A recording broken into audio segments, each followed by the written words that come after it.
Bismillahirrahmanirrahim. Assalamualaikum warahmatullahi wabarakatuh. Alhamdulillahilladzi anzala as-sakinata fi qulubil mu'minin liyazdadu imanan ma'a imanihim walillahi junudus samawati wal ardi wa kana Allahu aliman hakima.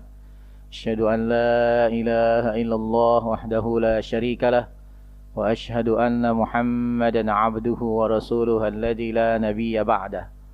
Allahumma salli wa sallim wa barik ala nabiyyina wa rasulina Muhammadin sallallahu alaihi wasallam wa ala alihi wa sahbihi ajma'in.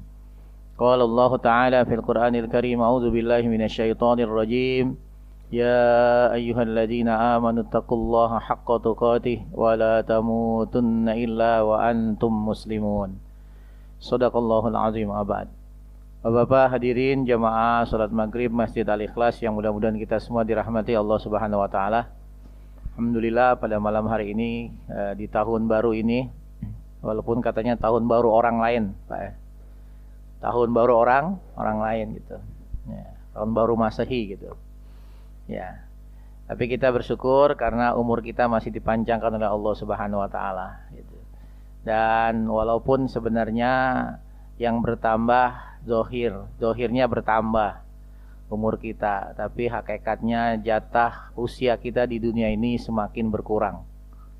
Jadi kontrak yang sudah kita sepakati ketika kita dalam rahim ibu kita berumur 120 hari, maka dengan masuk tahun baru ini berarti kontraknya sudah berkurang gitu. Kan di antara yang dicatat bikat bihi wa ajalihi. Yang ditulis pertama adalah tentang bikat bi rizkihi, rezekinya sudah dicatat kita. Yang kedua baru ajalnya. Jadi ajal kita sudah ditentukan. Ya. Makanya artinya kita berharap ketika umur kita bertambah secara zahir, secara akal berkurang, kita berharap tetap bisa melakukan amal terbaik gitu. Dan mudah-mudahan malam hari ini kehadiran kita semoga Allah catat sebagai amal terbaik kita di sisi Allah Subhanahu wa taala. Bapak Ibu sekalian, ada ibu-ibu gak sih? Nggak ada ya? Ya, bahasan kita pada malam hari ini adalah tentang Ghazwah Mu'tah. Ya. Jadi Mu'tah, jangan mut'ah gitu ya. Ya. Mut'ah itu salah satu syariat terpenting bagi orang Syiah gitu ya. Ya, jadi perempuan kalau mau masuk surga salah satunya harus di mut'ah syaratnya. Ya, harus mau dinikah mut'ah. Itu calon lah wanita masuk surga. Ya. Dan lebih hebat lagi kalau di mut'ahnya nggak sekali gitu, berkali-kali. Gitu. Jadi semakin sering di mut'ah, semakin peluang masuk surganya besar gitu. Sudah dijamin masuk surga. Nah, itu di mana di syariatnya Syiah gitu ya. Nah, tapi ada juga dalam syariat pernikahan khususnya terkait dengan perceraian juga ada disebut dengan mut'ah gitu ya. Pemberian hadiah pemberian ketika seorang wanita diceraikan gitu. Dan yang bisa memberikan itu adalah orang-orang yang Allah sebut sebagai punya predikat muhsin, ya, orang yang berbuat baik. Jadi bagaimana mungkin tidak berat ketika seorang wanita yang sudah dicerai tapi kemudian masih dikasih hadiah, nah, gitu. Nah, maka kebanyakan orang nggak bisa melakukan itu.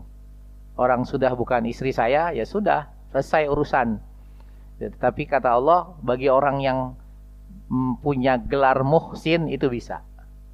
Ya.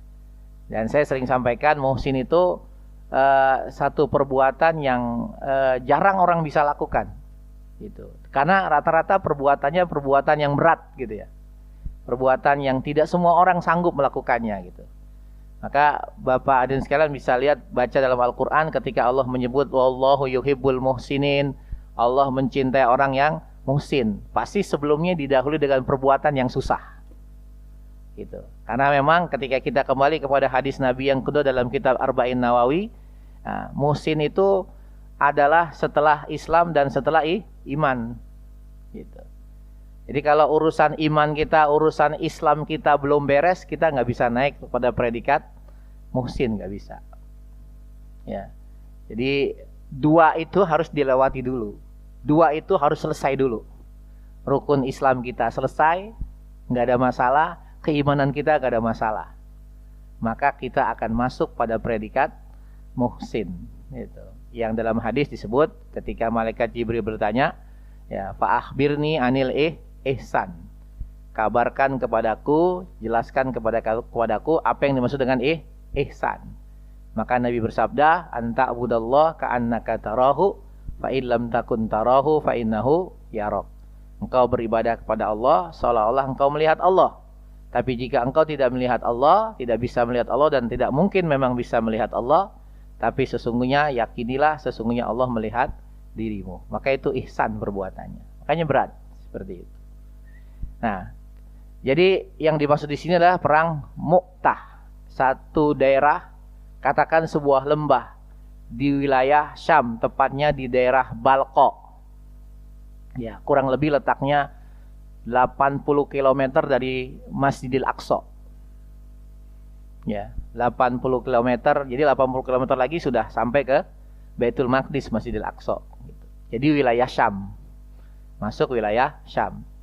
Nah, dan ini wilayah jajahannya Romawi. Ya, yang ketika itu gubernurnya dipimpin oleh seorang yang bernama Syurahbil.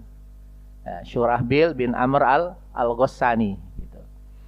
Ya, jadi artinya ini nanti yang akan dihadapi pasukan Romawi.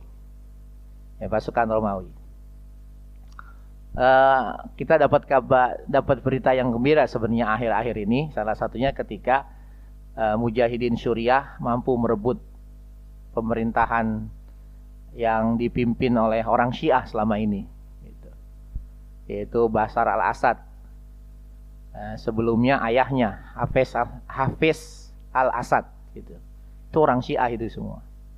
Padahal penganut Syiah di Suriah itu sedikit, jauh dengan orang-orang Sunni, tapi bisa menguasai pemerintahan. Ya, jadi itu. Maka apa yang terjadi ketika orang Syiah berkuasa? Ya pembantaian di mana-mana. Ya, dan mereka sadis membantainya. Nah, dulu pernah kita dengar berita bagaimana bom fosfor ya, yang putih itu ya, yang membakar tubuh kalau kena, itu yang ketika itu termasuk yang dilepaskan oleh pemerintahan Bashar al-Assad gitu. Nah, itu. Dan alhamdulillah sekarang sudah ditumbangkan gitu. Kenapa saya katakan kabar gembira? Kita kembali kepada sejarah gitu. Jadi ketika Umar bin Khattab menaklukkan Baitul Maqdis di masa pemerintahannya, maka sebelum Umar merebut itu Baitul Maqdis, maka Umar itu menguasai daerah sekitar Baitul Maqdis dulu. Ya. Wilayah-wilayah Syam. Gitu. Wilayah-wilayah Syam. Ya. Nah, kita tahu yang disebut dengan Syam itu adalah kalau sekarang Jordania, Palestina, Lebanon, Suriah. Ya. Paling tidak 4 negara gitu ya. Jordania, Palestina, Lebanon, dan Suriah. Nah, ini banyak tempat-tempat strategis itu di wilayah Suriah. Dan bagaimana nanti salah satu basis pertahanan kaum muslimin ketika terjadi malhamah kubro, sama yang ketika nanti yang dihadapi kaum muslim adalah pasukan Romawi di akhir zaman nanti, disebut dengan al-malhamah al-kubro, itu nanti basisnya di situ, di daerah Suriah sekarang. Nah, jadi ketika Umar sebelum menaklukkan Baitul Maqdis, ya, itu dikuasai dulu daerah-daerah sekitar Baitul Maqdis. Maka kita berharap itu yang nanti terjadi ketika pada saatnya Baitul Maqdis akan kembali jatuh ke tangan kaum muslimin. Nah, diawali sekarang dulu dengan yang namanya penaklukan Suriah, jatuh ke tangan para mujahidin. Nanti satu persatu, baru nanti puncaknya adalah Palestina. Dan itu yang terjadi. Jadi sejarah itu akan berulang seperti itu.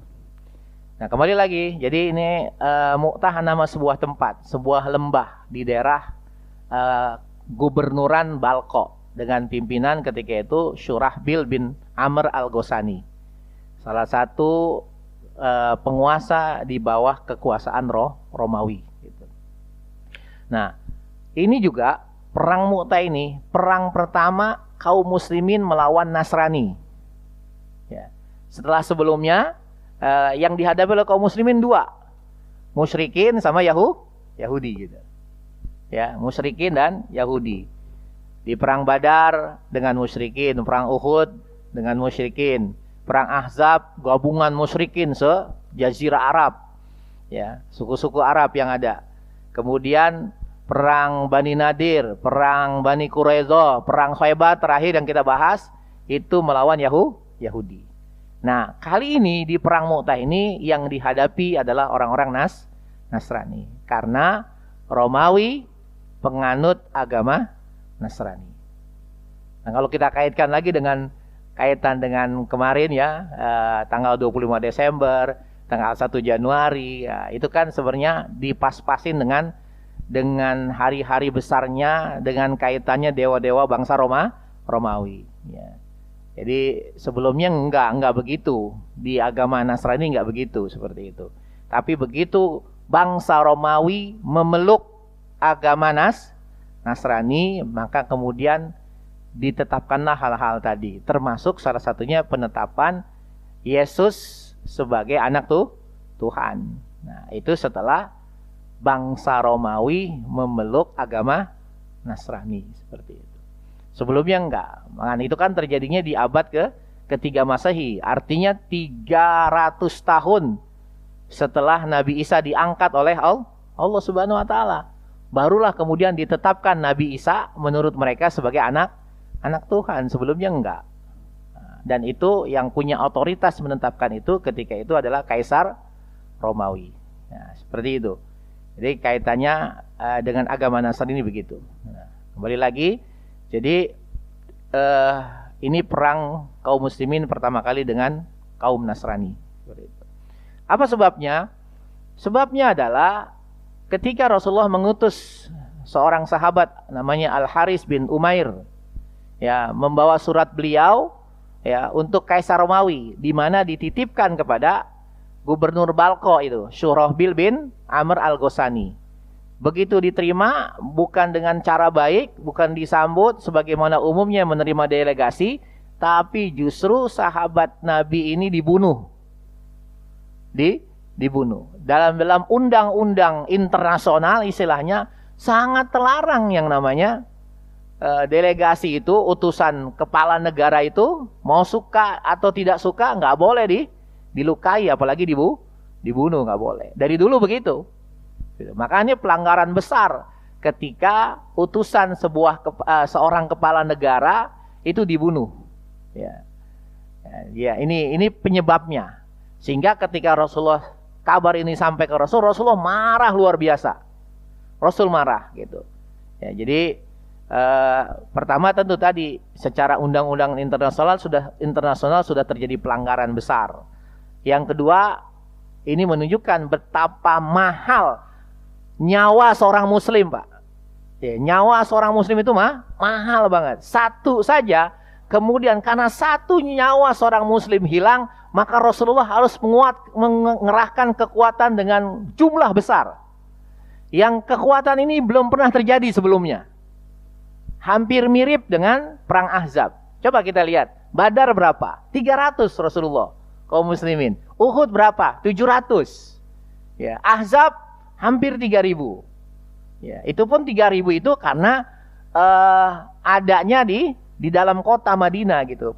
Karena pasukan nggak kemana-mana, bertahan. Wajar kalau kemudian jumlahnya 3000. Nah, kali ini 3000 dikerahkan dari jarak yang jauh, dari Madinah menuju ke Syam, yang perjalanannya sekian hari gitu. Ya, saya pernah sampaikan, untuk ke Masjidil Aqsa saja, kalau dari Mekah itu kan kurang lebih 2 pekan perjalanan. Berarti PP 1 bulan. Kalau Madinah lebih dekat lah, seperti itu. Ya kurang lebih 1 pekan lebih lah, gitu ya. Nah itu perjalanannya. Jadi perjalanannya cukup jauh, sekian ratus kilometer. jumlah pasukannya besar. Ini baru pertama kali keluar dari Madinah dengan jumlah pasukan yang besar, yaitu sebanyak 3.000. Ya, 3.000. Tetapi meskipun besar, Bapak dan sekalian, pasukan kaum muslimin dalam sejarah dibanding sebelumnya gitu, tapi pasukan yang dihadapi musuh jauh lebih besar, yaitu 200.000. Ya. Berapa bandingannya, Pak? 1:7 berarti kan? Ya. Hampir banding 7 gitu. Jadi kaum Romawi 200.000. Sementara kaum muslimin 3.000. Ya, jadi bandingannya hampir 1 orang banding 7. Masya Allah. Jadi besar jumlahnya kaum muslimin, tapi musuh masih 7 kali lipat lagi jumlahnya. Di mana 200.000 ini terdiri dari pasukannya Syurahbil tadi. Ya, sebagai gubernur di Balqa, dia punya pasukan 100.000. Ya, begitu tahu Rasulullah memberangkatkan pasukan, maka kemudian Syurahbil mengirim surat kepada Kaisar Romawi minta bantuan. Akhirnya dikirim oleh Kaisar Romawi sebanyak 100.000, maka jumlahnya 200.000. Ya, seperti apa ketika itu jumlah 200.000? Ya. Ya, jadi jumlah yang sangat besar melawan kaum muslimin yang cuma 3.000. Di mana perang ini terjadi di bulan Jumadil Ula, ya, tahun 8 Hijriah. Ya, bulan Agustus bertepatan dengan 629 Masehi. Jadi beberapa bulan sebelum peristiwa penaklukan kota suci Mekah. Ya, berarti Jumadil Ula. Sekarang kita sudah di apa, Pak? Rajab ya. Nah, alhamdulillah sudah di Rajab, bulan haram.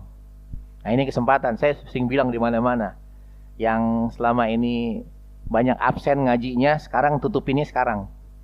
Bulan ini jangan absen untuk menutupi kekurangan sebelumnya, gitu ya. Karena berbuat baik di bulan haram, pahalanya berlipat ganda dibanding bulan yang lain. Ya, tapi sebaliknya juga, dosanya juga berlipat ganda, gitu ya. Nah, jadi ibadah apapun yang kita selama ini di sebelum masuk Rajab ini ada yang kurang, tutupi ya kekurangan tadi di bulan haram ini, biar bisa menutupi kekurangan-kekurangan. Lumayan ya, yang tadi taklimnya, kemudian ibadah puasanya, tilawah Qur'annya, sholat sunnahnya, ini diusahakan kalau tidak darurat jangan ditinggalkan di bulan haram ini. Nilainya tinggi. Ya, jadi ketika itu di bulan Jumadil Ula, berarti kurang lebih 3 bulan menjelang bulan Ramadan. Karena Fathu Mekah itu tahunnya sama, 8 Hijriah, bulannya bulan Ramadan. Ya, bulan Ramadan. Jadi bagaimana ketika itu Rasulullah dan para sahabat berangkat dari Madinah ke Mekah dalam keadaan mereka berpuasa. Sebagian mereka berbuka di tengah jalan, ada sebagian lagi yang tetap melanjutkan puasanya. Dan satu sama lain tidak saling mengejek. Yang puasa tidak mengejek yang buka, lo gitu aja buka, enggak. Ya. Yang berpuasa, yang yang sebaliknya juga begitu, ya. Ente gimana, rusuh nggak diambil gitu. Masing-masing gitu. Dan Rasulullah juga membiarkan. Itu pilihan seperti itu. Jadi masing-masing memiliki keutamaan. Gitu. Nah, maka kemudian Rasulullah di perang ini juga bagaimana beliau perlu menunjuk, karena pasukan yang dihadapi, musuh yang dihadapi besar, ini negara besar, ya, salah satu kekuatan besar di masa itu Romawi. Maka kemudian tidak hanya jumlah pasukannya, ukurannya yang besar ketika itu, tapi juga kemudian Rasulullah menunjuk 3 panglima perang. Ya, 3 panglima perang sekaligus ditunjuk oleh Nabi. Dan penunjukan ini secara berurut itu sebuah isyarat kematiannya juga berurut, syahidnya berurut. Ya. Ya, nah, yang pertama Rasulullah menunjuk panglima pasukan dipegang oleh Zaid bin Harisah. Ya, jadi anak angkat beliau Ya, Zaid bin Harisah, ayahanda dari sahabat mulia, yaitu Usamah bin Zaid. Ya, Usamah bin Zaid. Kemudian kata Rasulullah, wa in kutila, jika Zaid terbunuh, jika Zaid syahid, maka panglima selanjutnya adalah Ja'far bin Abi Thalib. Ya. Ja'far ini kan sepupu Nabi, Bapak sekalian ya. Jadi sepupu Nabi, saudara kandungnya Ali bin Abi Thalib, anak paman Nabi berarti. Dan Ja'far ini perang pertama yang dia hadapi, yang ikuti. Kenapa di Badar, di Uhud, di Ahzab Ja'far nggak ikut perang? Karena Ja'far berada di Habasyah, di Ethiopia, dari sebelum Nabi hijrah. Dari tahun 5 kenabian, ketika Nabi perintahkan para sahabat untuk hijrah ke Habasyah ketika masih di Mekah, maka Ja'far berangkat. Dan ketika Nabi sudah hijrah ke Madinah, Ja'far punya keinginan untuk hijrah ke Madinah. Tapi kata Nabi, kamu tetap di situ sampai menunggu instruksiku berikutnya. Jadi duta Rasulullah di Habasyah adalah Ja'far bin Abi Thalib. Gitu. Sampai akhirnya Raja Habasyah juga masuk Islam. Itu melalui dakwahnya Ja'far. Nah, Ja'far baru ke Madinah ketika penaklukan Khaybar. Kita sudah singgung kemarin. Baru datang dari Habasyah bersama rombongan beberapa sahabat, di antaranya Abu Musa al-Asy'ari, sampailah bertemulah dengan Nabi di Khaybar. Bahkan Nabi mengatakan, aku tidak tahu mana yang lebih membahagiakan aku, apakah ditaklukkannya Khaybar atau kedatangan Ja'far. Ya, maka begitu baru berada di Madinah, 1 tahun kemudian terjadilah perang Mu'tah dan Nabi menunjuk Ja'far menjadi salah satu panglima perangnya. Wa in kutila, jika Ja'far syahid, maka panglima berikutnya adalah Abdullah bin Rawahah.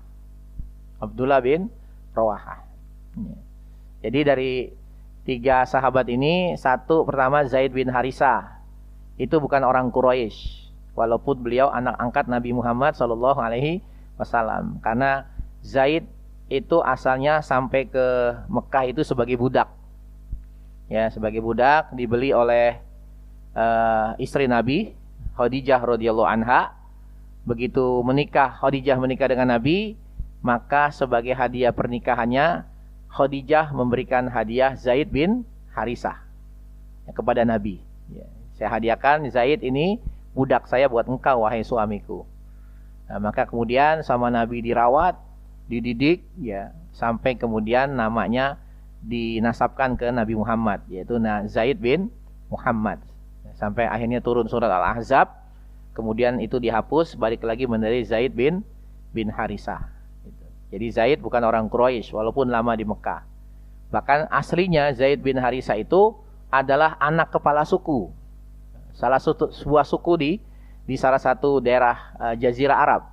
Nah, ketika itu sukunya itu kalah perang dengan suku yang lain. Maka menurut aturan siapa yang kalah, maka tawanan itu menjadi budak. Maka salah satunya Zaid sebagai anak kepala suku menjadi tawanan. Ya, begitu ditawan, diperjualbelikan sebagai budak sampailah di Mekah. Gitu.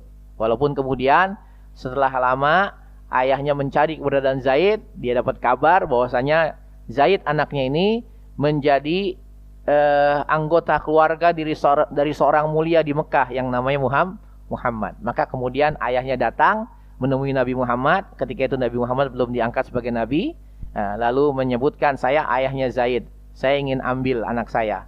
Berapa kau minta tebusan? Berapapun saya tebus. Maka kata Nabi Muhammad, enggak usah. Sekarang kita tanya kepada Zaid. Zaid milihnya siapa? Milih saya atau milih Anda? Gitu. Maka kemudian ketika Zaid ditanya, milih siapa? Maka ternyata Zaid milih Nabi Muhammad Sallallahu Alaihi Wasallam.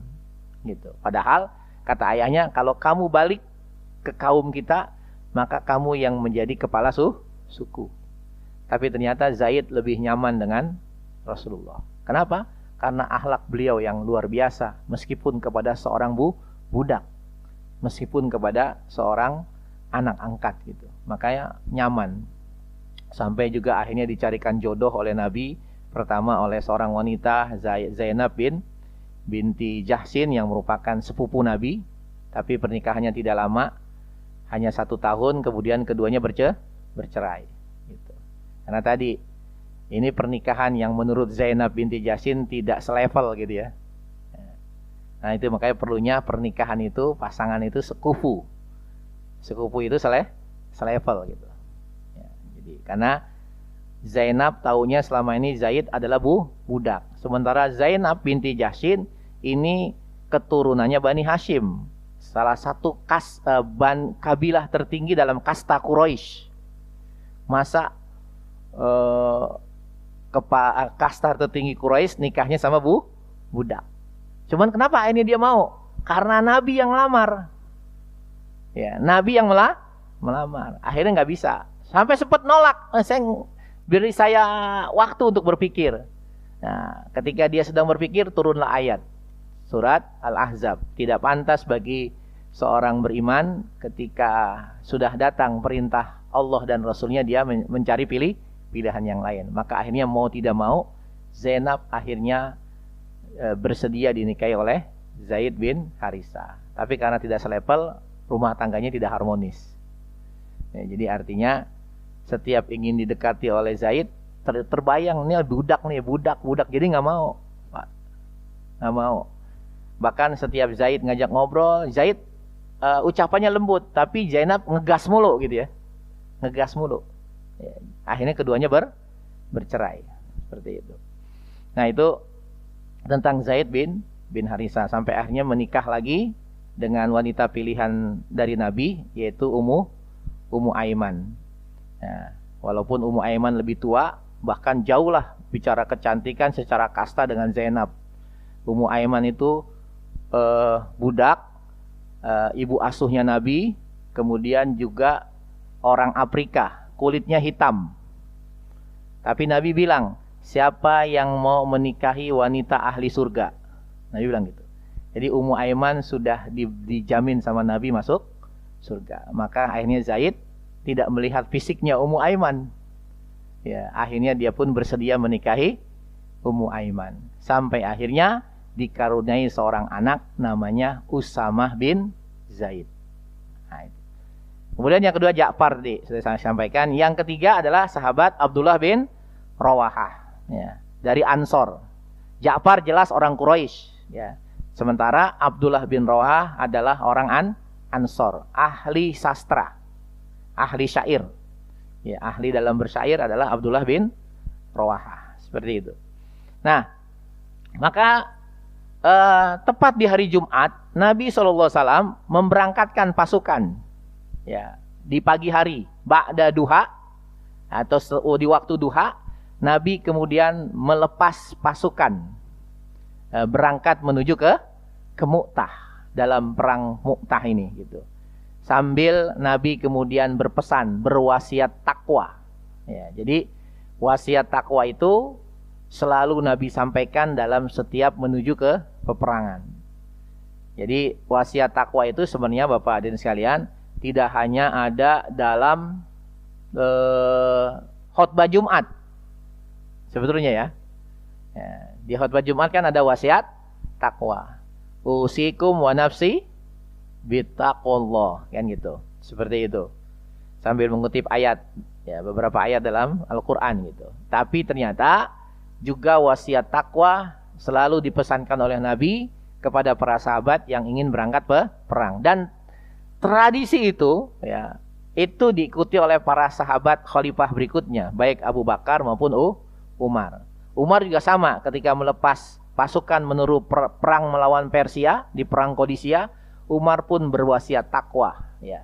Bagaimana pentingnya menjaga ketakwaan dalam menghadapi peperangan. Itu yang dilakukan Nabi. Apa pesan Nabi? Kata Nabi SAW dalam pesannya ini, dengan menyebut nama Allah, perangilah di jalan Allah. Ughzu fi sabilillah. Ughzu bismillah. Perangilah dengan menyebut nama Allah. Ughzu bismillah fi sabilillah. Perangilah dengan nama Allah di jalan Allah. Man kafara billah, siapa saja orang yang ingkar kepada Allah. Janganlah, kata Nabi, janganlah kalian berkhianat. Ya, jangan kalian berkhianat. Janganlah kalian mencuri. Kenapa mencuri? Ya, karena bisa jadi ketika terjadi peperangan, kemudian Allah kasih kemenangan, dapat ghanimah, ya, sebelum ghanimah itu dibagi secara resmi, ternyata ada yang mengambil ghanimah sendiri. Ini namanya mencuri. Ya, dan itu pernah terjadi, ya. Bagaimana ada seseorang yang ikut perang, belum dibagi ghanimahnya, tapi dia sudah ngumpetin dulu. Dan gak main-main ancamannya neraka. Walaupun yang ketika itu yang diumpetin sama orang ini cuman ikat kepala. Jadi ikat kepala dia ambil, dia pikir ini hal sederhana lah, ya. Nggak mungkin lah jadi masalah. Tapi ternyata kata Nabi, gara-gara itu dia masuk neraka. Ya, gara-gara itu masuk. Jadi cuman ikat kepala saja masuk neraka. Ya, bagaimana kalau ratusan triliun gitu ya? Kan gitu. Walaupun ganjarannya cuman 6 tahun gitu ya. Seperti itu. Nggak apa-apa lah, di dunianya 6 tahun gitu. Di akhiratnya beda gitu ya. Nah, namanya pengadilan semuanya bisa di dunia ini bisa rekayasa. Ya. Sampai orang membandingkan ya dengan Cristiano Ronaldo ya. Ronaldo berapa triliun setahun? Nah, ini setahun bisa ratusan triliun. Ya. Nah, jadi bayangkan satu ikat kepala yang dicuri ganjaran neraka. Gimana lebih dari itu semua? Gitu. Kemudian kata Nabi pesan berikutnya, jangan membunuh anak-anak. Jangan membunuh wanita. Jangan membunuh orang tua yang renta. Dan jangan orang-orang yang memisahkan diri tempat ibadah juga dibunuh. Jadi para rahib, ya. Jadi bagaimana nanti dalam menuju peperangan, dalam terjadi peperangan akan menjumpai rumah ibadah. Di antara misalnya rumah ibadah orang Nasrani gitu. Di mana di situ ada pendeta, ada rahib, maka itu nggak boleh dibunuh. Pesan Nabi nggak boleh dibunuh. Ya, nah, biarkan mereka, tidak boleh dibunuh. Jangan menebang pohon, pohon kurma dan pohon apapun kata Nabi, serta jangan merobohkan bangunan. Ini pesan Nabi. Jadi pertama, peranglah dengan menyebut nama Allah.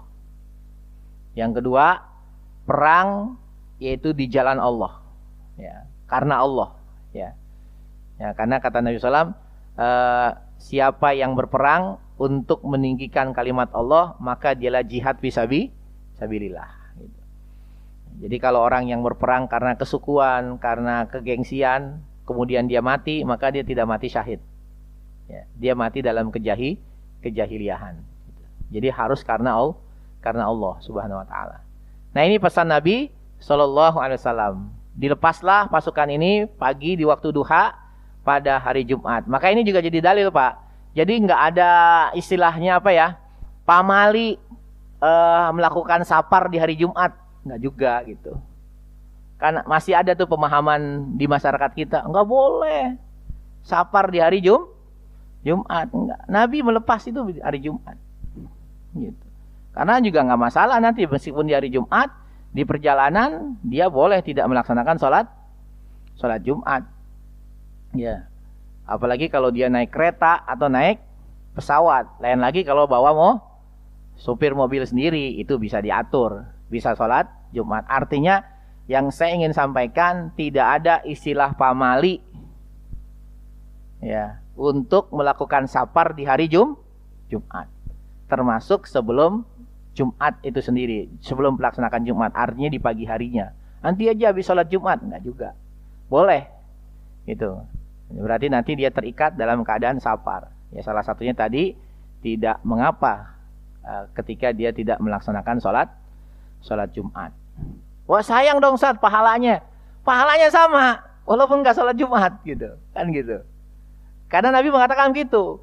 Siapa orang yang melakukan ibadah, ya, ketika dia dalam keadaan sapar, dalam keadaan sakit, itu dihitung sama, ya, ketika dia dalam keadaan sehat atau dalam keadaan mukim, nggak ada bedanya. Walaupun nanti ketika kita safar, ya kita ringkas, kita kosor, yang 4 menjadi 2. Wah sayang, ya nanti pahalanya kurang. Enggak berkurang, Pak. Ya enggak berkurang. Udah dikasih bonus sama Allah. Ya. Jadi kalau berpikirnya, saya tetap 4 Ustadz gitu, nggak mau dikosor, monggo, tapi jangan ada pikiran, jangan ada pemahaman, kalau saya ringkas nanti pahalanya kurang, Ustadz. Enggak. Sama saja. Ya, sama. Makanya itu sayangnya Allah sama kita. Boleh kalau kita mau kosor seperti itu. Ya, jadi jangan ada pemahaman begitu. Ya, sayang 4 jadi 2, pahalanya kurang ntar gitu. Enggak. Dalam hadis dipastikan enggak. Nabi bersabda demikian. Ya, Bapak dalam keadaan sehat ke masjid, ya, karena sakit kemudian sholat di rumah. Itu sama. Nabi sudah mencatat kalau itu kedatangan dia ke masjid itu menjadi sesuatu yang rutin, tidak pernah dia tinggalkan kecuali karena sakit. Maka ketika dia sakitnya kemudian tidak bisa ke masjid, maka Allah tetap menghitung seperti dia ke masjid. Itu enaknya kalau rutin, Pak. Itu. Ya, kalau sesekali enggak nangkutnya gitu. Itu. Begitu juga ngaji. Kalau rutin, ya rutin. Kalau enggak darurat banget, tetap ngaji. Ya, karena darurat enggak ngaji, ada urusan yang sangat penting atau karena sakit, tetap dihitung pahala ngaji. Itu buat yang rutin ya, gitu. Yang enggak rutin enggak, tapi alhamdulillah di sini semuanya rutin, alhamdulillah itu. Walaupun kadang-kadang juga tidur gitu ya. Ya, Pak, gitu. Habis nikmat sih Pak ya. Ya, taman surga, wajar kalau tidur lah gitu ya. Gitu. Majelis taklim kan taman surga.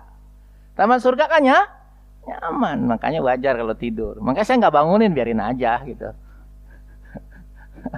Karena nyaman gitu ya, seperti itu biarin. Ya. Ya makanya boleh sekali-kali biar coba siasati biar nggak ngantuk apa, kasih kopi ya. Nah, setuju Pak? Nah, setuju, kasih kopi. Kalau masih ngantuk juga kebangetan namanya itu. Ya, dikasih kopi masih ngantuk gitu. Berarti jangan diminum kopinya, taruh di mata. Nah, ya, kayak gitu. Nah, kalau taruh di mata kan bingung nih mau tidurnya kan nggak bisa, kelilipan gitu. Nah, berangkat. Nah, ketika pasukan mulai berangkat, salah satu panglima perangnya, Abdullah bin Rawahah, tidak langsung berangkat. Karena tadi dia berpikir, sayang kalau nggak sholat Jumat. Lagi juga, nih sholat Jumat nih, dikit lagi mau Jumatan gitu. Jumatan di Madinah dengan Nabi sebagai khotib dan imamnya. Wah, utama banget gitu. Nah, udah itu yang kedua pertimbangannya. Ini kan pasukan jumlahnya banyak, 3.000. Jadi artinya geraknya akan lambat. Jadi kalau saya berangkat habis Jumat, masih kekejar begitu. Itu pikirannya Abdullah bin Rawahah. Akhirnya dia tetap di Madinah sampai sholat Jumat dilaksanakan. Dia sholat Jumat di Madinah. Ya, bersama dengan Nabi. Tapi begitu selesai sholat Jumat, Nabi melihat Abdullah bin Rawahah. Kok kamu belum berangkat? Gitu. Kamu pimpinannya, kenapa? Salah satu pimpin, kenapa kamu nggak berangkat? Ya Rasul, pasukan banyak, gitu. Aku berpikir geraknya agak lambat. Nanti makanya aku berpikir sholat Jumat dulu di sini. Nanti setelah sholat Jumat saya kejar, pasti kesusul. Seperti itu. Apa kata Nabi? Bentuk marahnya Nabi, kemudian Nabi mengatakan, wallahi, demi Allah, kata Nabi. Ya, apa yang dilakukan oleh mereka yang berangkat di waktu duha tadi, ya, sampai dengan kamu melaksanakan sholat Jumat di tempat ini bersamaku, jauh lebih besar pahalanya dibanding kau lakukan di sini. Dan kau tidak bisa menutupi, kau tidak bisa mengejar dengan apa yang kau lakukan dengan sholat Jumat di sini. Jauh pahalanya mereka lebih besar. Jadi bayangkan, baru berangkat saja pahalanya sudah gede. Gak bisa disusul oleh orang yang tetap berada di Madinah, kemudian sholat Jumat berjamaah bahkan bersama Nabi Muhammad sallallahu alaihi wasallam. Itu pentingnya gitu. Ya. Nah, padahal bukan karena Abdullah bin Roha malas, tapi dia ingin niatnya bisa jadi ingin dapat dua keutamaan, berangkat jihad tapi juga dapat sholat Jumat. Tapi justru kata Nabi salah. Ya, justru lebih besar pahalanya kamu berangkat dari pagi. Seperti itu. Luar biasa ini. Nah, ini pentingnya kita memiliki ilmu dalam setiap tindakan kita. Seperti itu. Maka akhirnya dengan penuh penyesalan Abdullah bin Roha pun menangis, gitu ya. Menyesali apa yang dia lakukan. Maka segera mungkin kemudian dia menyusul pasukan. Nah, ini Bapak hadirin sekalian, kita sampai di sini dulu karena sudah mau masuk waktu Isya. Mungkin kalau memang masih ada waktu silakan kalau ada yang mau ditanyakan dulu. Wallahu a'lam bishawab. Oke, terima kasih kepada Ustadz. Kepada para jemaah, apakah ada yang ingin ditanyakan terkait perang Mu'tah? Masih ada waktu berapa menit? Beberapa 3 menit, 2 menit lagi, Ustadz. Oh, ada yang ingin bertanya?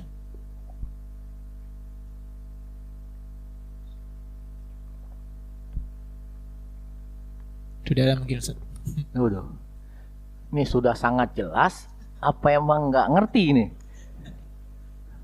Atau bingung apa yang mau ditanyakan gitu? Jelas. Ada. Jadi nggak ngertinya bisa jadi nyimak tapi nggak ngerti, atau tadi nggak ngertinya karena tidur. Serunya. Kayak diindung-indung cerita ya gitu. Jadi ngantuk gitu. Baik, sedikit lagi sambil menunggu azan. Jadi kemudian berangkatlah pasukan ya, sehingga sampailah mereka di daerah namanya Ma'an ya. Ma'an itu sebelum sampai di Mu'tah, belum ya. Di situ kaum muslimin pasukannya sempat singgah, beristirahat, bersiap-siap. Kenapa mereka kemudian perlu beristirahat juga di situ? Karena ternyata mereka mendengar kabar tadi pasukan Romawi jumlahnya 200.000. Jadi ketika berangkat itu mereka belum tahu kalau jumlahnya pasukan itu 200.000 gitu. Begitu sampai di Ma'an, dapatlah berita ternyata jumlah pasukan yang mau kita hadapi 200.000. Sebagai manusia biasa, para sahabat juga biasa, ada di antara mereka yang kemudian berpikir, ulang. Gitu. Akhirnya untuk memutuskan melanjutkan atau tidak, kemudian mereka bermusyawarah. Nah, maka keputusannya apa? Insya Allah bulan depan kita ketemu lagi. Ya. Insya Allah. Kita tutup dengan doa. Kembalikan kepada MC deh. Oke, terima kasih kepada Ustadz yang telah memaparkan terkait perang Mu'tah. Jadi tentunya ini belum selesai ya terkait perang Mu'tah. Insyaallah nanti akan dilanjutkan di pertemuan berikutnya di bulan Februari. Mudah-mudahan kita semuanya bisa mengikuti kelanjutan daripada Sirah Nabawiyah ini. Karena sudah memasuki waktu azan, mari kita tutup majelis kita ba'da maghrib ini dengan doa kafaratul majelis. Subhanakallahumma wa bihamdika asyhadu an la ilaha illa anta astaghfiruka wa atubu ilaik. Akhirul kalam, assalamualaikum warahmatullahi wabarakatuh.